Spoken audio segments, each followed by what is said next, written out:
Hey guys, it's Thursday, it's August 27th, and I wanted to go ahead and share a few pointers with you because you're beginning the definition essay. So I'm going to go ahead and share screen. So here we go. All right. I'm actually going to go here to assignments.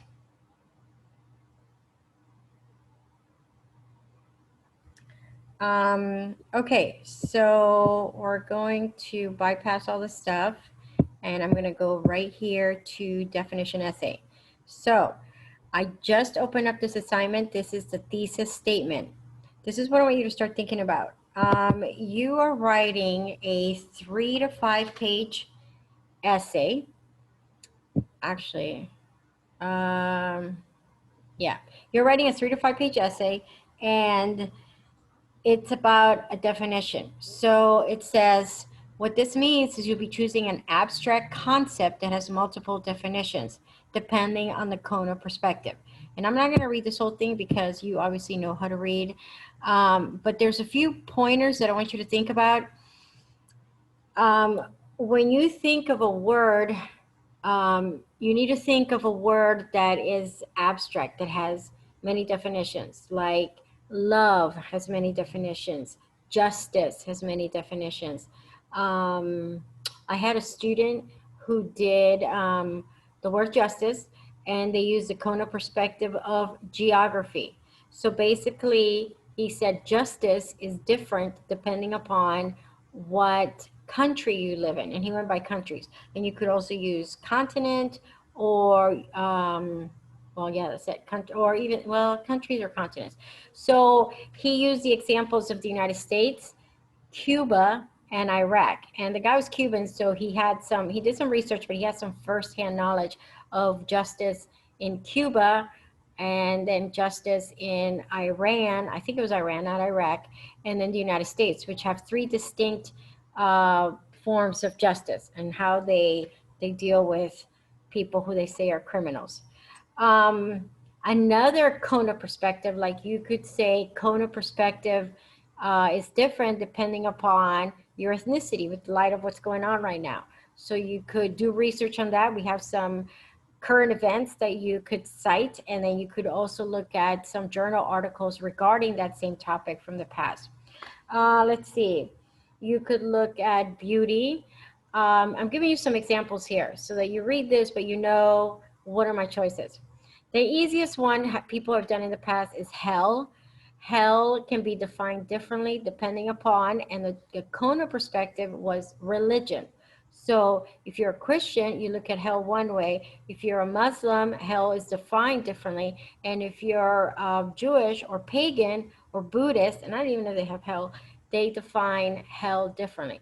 So then what you do is you research each of those places or each of those religions or each of those cones of perspectives with your keyword. And that'll actually be a separate video on how to do research for the definition essay. But what I want you to do this weekend is I want you to think about a concept, a word, an abstract concept that you want to be thinking about for the next 2 to 3 weeks or a month, actually, because you're going to be writing a 3 to 5 page essay about this word. You're going to be doing research. You're going to be putting it all together, and you're going to be organized in a certain way. Again, more info to come on that. But this weekend, think of what you want to write about and what cone of perspective you want to write about. So if you want to write about success, another cone of perspective people use is generations. Like some people say millennials look at success differently than Generation X, which is me, because I'm in my 40s and 50s, and maybe even different than the baby boomers. Or they could even talk about the Gen Zs. Uh, the young kids that are becoming adults now. So usually when you write an essay, you're going to pick three different uh, parts of the cone of perspective. You're not choosing three cones of perspective.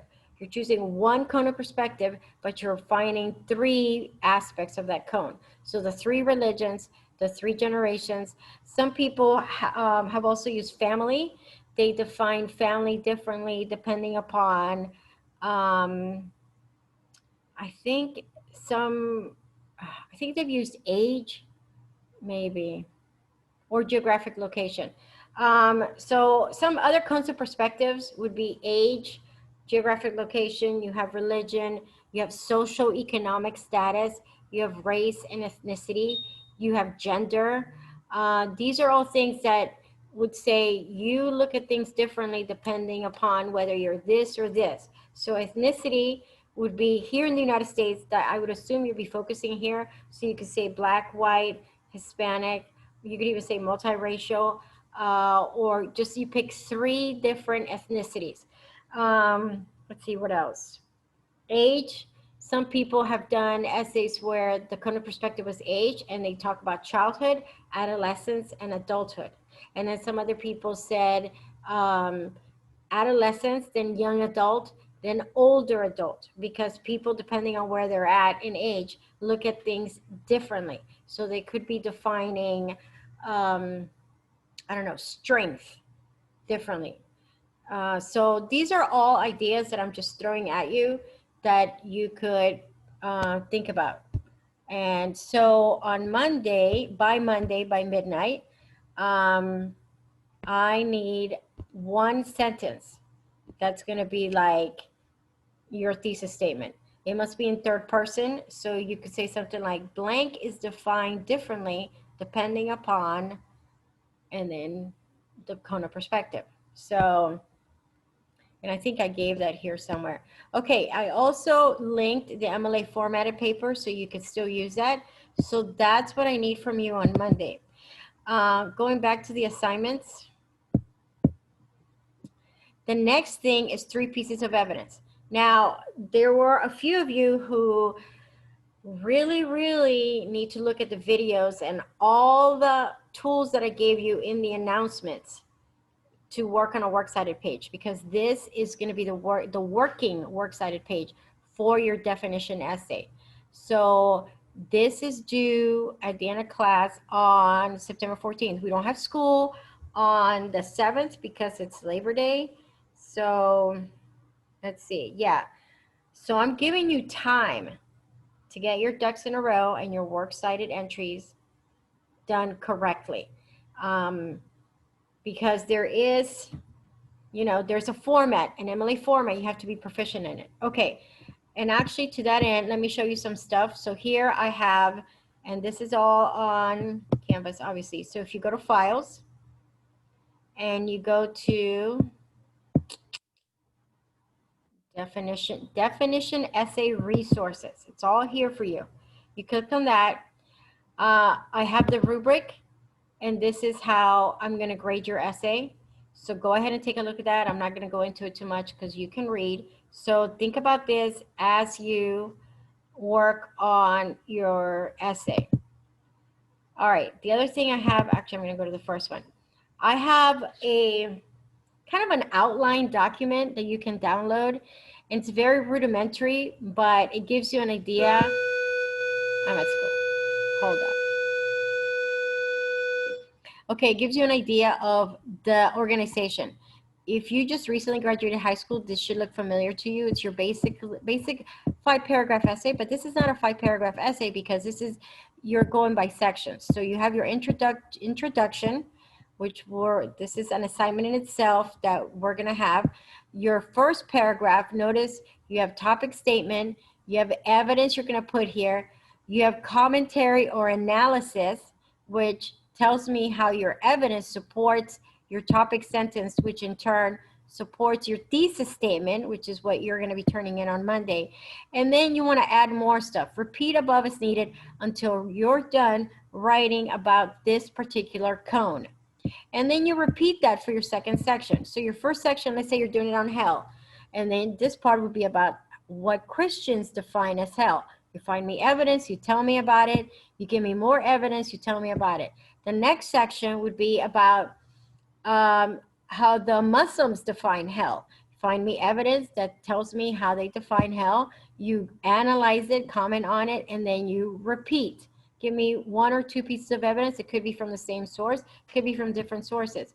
Then you do that for your third one. So, okay.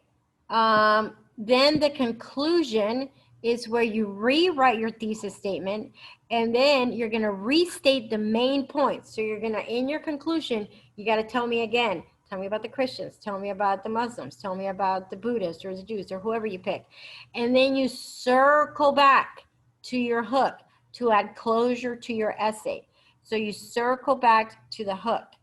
And that's big because that adds closure. And it says that right there. Okay, so the last thing I'm going to show you, I'm going to stop sharing, and then I'm going to share again and go to this one because it looks better. Okay, for those of you that had issues with your works cited page, this is what I'm looking for. Like some of you just did not understand the concept. This is what it should look like. It should have author's last name, first name. It should have the name of the article in quotations. All your containers should be italicized. So it's usually the journal name, like this is the article and the article is inside this journal. Some of these, like the dictionary is the container. Then you have the format that's always like this, VOL period, whatever volume number is, the number, page number should be preceded by PP dot, all lowercase. The date should be abbreviated. And then you should have either a URL or a DOI. And this means that it's from a database. That's why it has a DOI, because you can't just Google it. And this is a URL because you can find this online for everybody. So like the Bible here, this one is the container. It gives you, I don't know what that is actually, page number maybe. But this is just an example of what a works cited page should look like. And I don't know if you can see that at the top. Hold on. No. Okay. Notice it should just have works cited. It's all double spaced. It's all alphabetized. And the only thing at the top, this is page 5, because this is the last page of this person's definition essay, is their last name and the page number that is half an inch from the top. And I've said this a few times in comments to people. So that's another thing. As you've turned in stuff, I give comments back. So when you look on your app or you look online, go to the grades and then go to comments and notes or attachments. I forget what it is, but I will leave comments for you. If you don't have 100, if you have a lower grade, I will always give you comments back on why your grade is lower. So there was not a whole bunch of you. There were some of you who struggled with the MLA assignment. And I'm going to stop sharing here and then I'm going to go back to this, close this. All right, so if on this assignment here, the MLA worksheet, which you should have done after you watched this video, and after, that's the tardy bell, and it's really long. Okay, you should have done this after you watched this. I also gave a whole bunch of pointers in my announcements. I literally made, I think, 3 or 4 different announcements giving you pointers with files attached on how you should do your works cited page. It's very important that you get this. This is one of the key elements of this class. You have to be proficient in MLA. You have to figure this out. If you still don't understand what I put forward, I think I put another website on there, Purdue Owl, MLA, Purdue, separate word, OWL, like owl, and then MLA. Google that, and that also has a plethora of videos that you can watch on how to do a works cited page. Or you could Google, how do you do a works cited page? Or what does a works cited page MLA look like? I mean, I'm one source, but there is literally a plethora of sources on how to do a works cited page. Whether you learn it from me or you learn it from somebody else, you have to learn it from this class, because for both your essays, you have a works cited page that goes with each of your essays. And you have, it's actually, there's questions on your final exam on what MLA format is. So you have to be proficient in MLA format to pass this class. And you cannot go forward to ENC 1102 until you get a C or better in this class, because that class is also going to be MLA format. And the professor is going to assume that you know what you're doing. And when you go into other humanities classes, all your classes are going to use MLA format. Okay, so that was me done preaching. Um, the next assignment that I'm going to open is going to be your working works cited page for your definition essay. And then I'm going to add the due dates for these probably this weekend or early next week, so that you know where you stand, so you know what I'm looking for. And the last thing I'll say is that um, when I do these, notice they're only 25 points, because this is me giving you feedback. This is me, okay, you did it, I'm going to give you feedback. I'm not going to take points off if you did it wrong. I'm giving you feedback.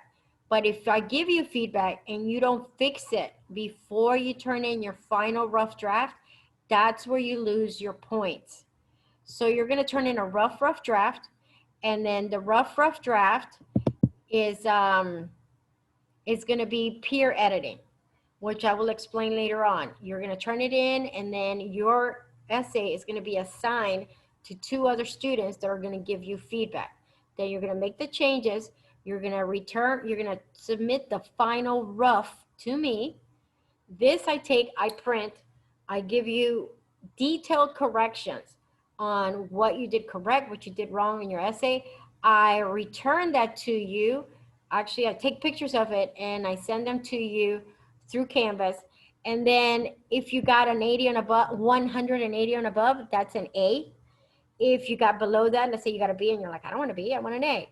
You can make the corrections and then resubmit for your final definition essay. If you got a B or an A and you're fine with it, you don't have to do anything. You just you don't even have to resubmit. If you don't submit anything to final, I just duplicate the same grade you got here. However, if I gave you feedback and you didn't do any of the feedback that I gave you, and you turn in a final rough that is, let's say 150 or below, and you don't make any other changes, that grade will repeat. So I'm giving you, this is not a punitive class.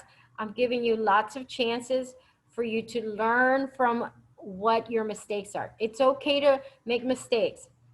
That's why I give all these chances for you to go through the process of what, how do I write this essay here? So the first one is me literally holding your hand on how to write an academically MLA formatted paper. All right, guys, so that's all I'm going to say. And again, if you have questions, I'm on Canvas a lot, because now Canvas is for Hillsborough High School too. So a lot of people have asked me questions, and I try to respond as soon as I can. And yeah, good luck, and I'll see you sort of next week. Thanks.